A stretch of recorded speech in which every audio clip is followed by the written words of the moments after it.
कहानी शुरू होते हैं ग्युनवू से, एक आम इंजीनियरिंग स्टूडेंट जिसे पढ़ाई से ज्यादा अपने दोस्तों के साथ वक्त बिताना पसंद है और जिसकी जिंदगी में कोई खास लक्ष्य नहीं है। दूसरी तरफ है वह लड़की जिसका नाम हमें कभी नहीं बताया गया। वह बेहद खूबसूरत है लेकिन उतनी ही गुस्सैल और निडर भी है। असल में यह लड़की अपने अंदर अपने पुराने बॉयफ्रेंड को खोने का गहरा दुख और दर्द छुपाए हुए है। उसकी हर अजीब हरकत, उसका गुस्सा, उसका पागलपन, ये सब उसी दर्द का नतीजा है। ग्युनवू की जिंदगी पूरी तरह बदल जाती है जब वह उससे पहली बार मिलता है। यह सब शुरू हुआ एक रात सबवे ट्रेन में। ग्युनवू ने देखा कि एक लड़की नशे में बुरी तरह झूल रही थी। अचानक उस लड़की को उल्टी आ गई और उसने ठीक अपने सामने बैठे एक गंजे आदमी के सिर पर उल्टी कर दी। पूरी ट्रेन में सन्नाटा छा गया। लेकिन कहानी यहीं खत्म नहीं हुई। गिरने से ठीक पहले उस लड़की ने ग्युनवू की तरफ देखा और उसे स्वीटी यानी जान कहकर पुकारा। अब पूरी ट्रेन ग्युनवू को गुस्से से देख रही थी, ये सोचकर कि वह उस लड़की का बॉयफ्रेंड है। मजबूरन ग्युनवू को उस गंजे आदमी के सिर से उल्टी साफ करनी पड़ी और उस अनजान लड़की की जिम्मेदारी उठानी पड़ी। लड़की इतनी बेहोश थी कि ग्युनवू उसे अकेला नहीं छोड़ सकता था। वह उसे एक मोटल में ले गया, उसे बिस्तर पर लिटाया और अपनी उल्टी से गंदी हुई शर्ट साफ करने के लिए शॉवर लेने चला गया। लेकिन तभी पुलिस वहां पहुंच गई और गलत फहमी में ग्युनवू को गिरफ्तार कर लिया। ग्युनवू ने पूरी रात जेल में बिताई, सिर्फ एक अनजान लड़की की मदद करने के जुर्म में। अगले दिन उस लड़की ने ग्युनवू द्वारा छोड़ा गया मेमो पढ़ा और उसे फोन करके बुलाया। लेकिन माफी मांगने के बजाय उसने ग्युनवू को डांटा और उसे खाना खिलाने के लिए कहा। कुछ दिन बाद वह लड़की बिना बताए ग्युनवू के कॉलेज पहुंच गई। लेक्चर के बीच में वह ग्युनवू को अपने साथ बाहर आने को कहती है। जब ग्युनवू मना करता है तो वह प्रोफेसर से एक ऐसा झूठ बोलती है जिसने ग्युनवू की जिंदगी पूरी तरह उलट पुलट कर दी। उसने प्रोफेसर से कहा कि उसे अबॉर्शन करवाने जाना है और ग्युनवू ही उस बच्चे का बाप है। पूरी क्लास सन्नाटे में डूब गई। प्रोफेसर ने ग्युनवू को क्लास से जाने की इजाजत दे दी और उस दिन के बाद से कैंपस में सब उसे एक अजीब नजर से देखने लगे। ये लड़की सच में किसी तूफान से कम नहीं थी। एक शाम दोनों अम्यूजमेंट पार्क के पास सुकचोन लेक के किनारे बैठे थे। लड़की अचानक उदास हो गई। उसकी आंखों में आंसू थे। शायद वह अपने पुराने प्यार को याद कर रही थी। फिर उसने कहा, यह झील कितनी सुंदर है, काश मैं इसके अंदर जा सकती। ग्युनवू को लगा कि वह कहीं सच में कूद न जाए, इसलिए वह उसके पास खड़ा हो गया। पर तभी उस लड़की ने झील की गहराई नापने के लिए ग्युनवू को ही पानी में धक्का दे दिया। ग्युनवू को तैरना नहीं आता था और वह डूबने लगा। इस घटना के बाद ग्युनवू गुस्से में नहीं था, वह बस उस लड़की के दर्द को समझना चाहता था। उनकी डेट्स कभी आम नहीं होती थीं।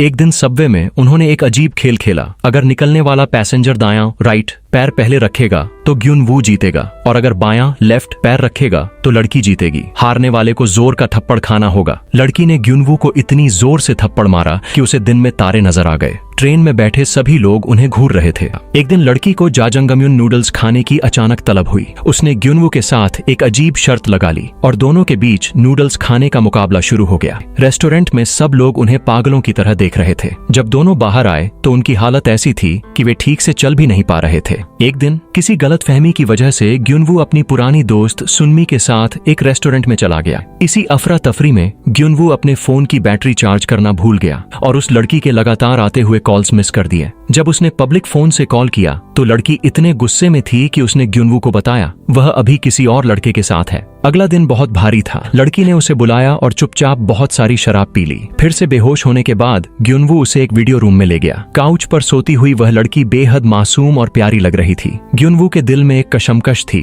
उसने सोचा कि वह उसे किस करेगा, लेकिन उसने उसकी मजबूरी का फायदा उठाना सही नहीं समझा। जब लड़की को होश आया तो उसने बताया कि पिछली रात वह अपने एक्स बॉयफ्रेंड से मिली थी। ग्युनवू समझ गया कि लड़की का दिल अभी भी उसी के पास है। लड़की की कशमकश बढ़ती जा रही थी और उसने एक फैसला लेने का ठान लिया। उसने ग्युनवू को बुलाया और वहां उसका एक्स बॉयफ्रेंड भी मौजूद था। ये एक अजीब और दर्दनाक मुलाकात थी। ग्युनवू अपने जज्बात दबाकर चुपचाप बैठा रहा। वह यह दिखाना चाहता था कि अगर लड़की अपने पुराने प्यार के पास वापस जाना चाहती है तो वह उसके रास्ते में नहीं आएगा। लेकिन अंदर ही अंदर ग्युनवू का दिल टूट रहा था। ग्युनवू चुपचाप वहां से चला गया। उसने सोचा अब वह उसे कभी नहीं देखेगा। लेकिन अचानक ऊपर से एक आवाज आई, ग्युनवू। उसने मुड़कर देखा। ग्युनवू ने कुछ नहीं सोचा। वह भीड़ को चीरते हुए उल्टी दिशा में एस्केलेटर पर दौड़ा और जाकर उस लड़की को कसकर गले लगा लिए। और तभी लड़की ने ग्युनवू की पिटाई शुरू कर दी और गुस्से में बोली, तुझे गले लगाने को किसने कहा था, इडियट। लेकिन यही उस लड़की के दर्द से बाहर आने का पहला कदम था। और इस तरह लड़ते झगड़ते रोते हंसते उनके मिलने के 100 दिन पूरे हो गए। इस खास दिन पर लड़की ने पूरा एक कैफे बुक कर लिया। उस दिन को यादगार बनाने के लिए उसने पियानो पर फायर एलिस बजाया। वह उसे बिल्कुल परफेक्ट तरीके से नहीं बजा पाई, लेकिन ग्युनवू के लिए वह दुनिया की सबसे खूबसूरत धुन थी। उन 100 दिनों के बाद लड़की की आंखों में जो गम था वह धीरे धीरे कम होने लगा। वह अब मुस्कुराने लगी थी। उसका भटकना जैसे खत्म हो गया था। दोनों की आगे की राहें कहां जाएंगी यह उन्हें नहीं पता था, लेकिन एक बात तय थी, लड़की के दर्द का इलाज हो चुका था। ग्युनवू ने उस राज को समझ लिया था जो दुनिया की किसी भी रोमांटिक कॉमेडी से कहीं ज्यादा गहरा था,